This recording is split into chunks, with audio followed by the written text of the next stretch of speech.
বলি শোন, আজকে গোবিন্দ আমাদের কুঞ্জে আসবে, তাই আমরা সুন্দর করে ভালো করে কুঞ্জ সাজালাম। এবার আমার গোবিন্দ আস্তে আস্তে রাধারানী কুঞ্জে আসবে।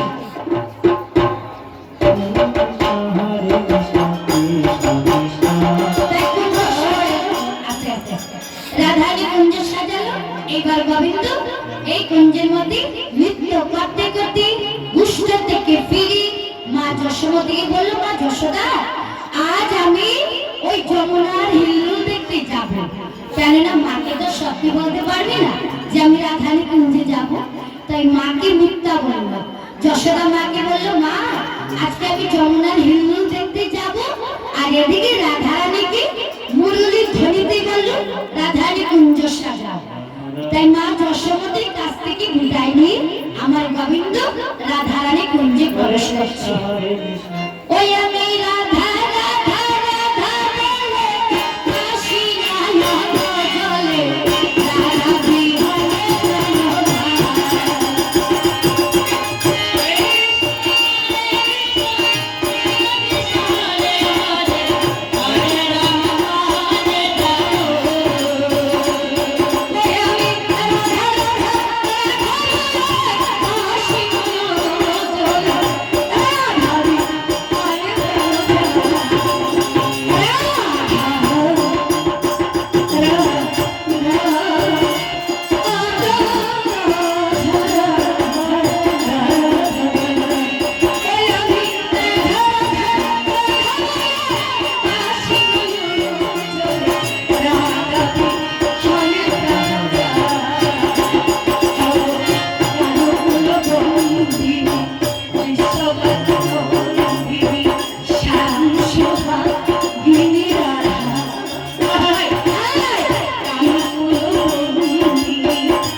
রাধারানী কুঞ্জে যাব।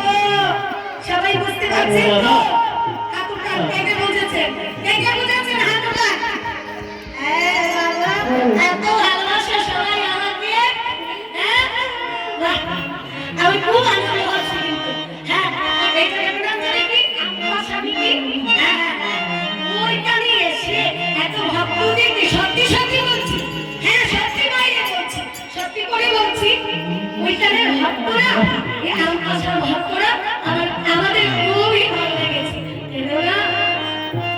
খুব ভালো ভালো সবার হৃদয়ে প্রেম আছে। কেননা আমরা যখন নাম কীর্তন করি, যখনই যে ভাবে আসরটা না করি, এই ভক্তদের বদন থেকে মুখ থেকে আমাদের খুব শান্তি হয়। রাধে রাধে প্রেম সে জয় রাধে কৃষ্ণ।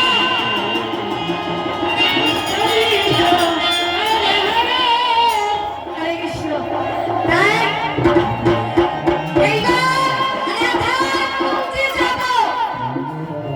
একটি প্রশ্ন আছে, রাধার কুঞ্জে যেতে হলে মধ্যেখানে আছে চন্দ্রাবলী কুঞ্জ, সেই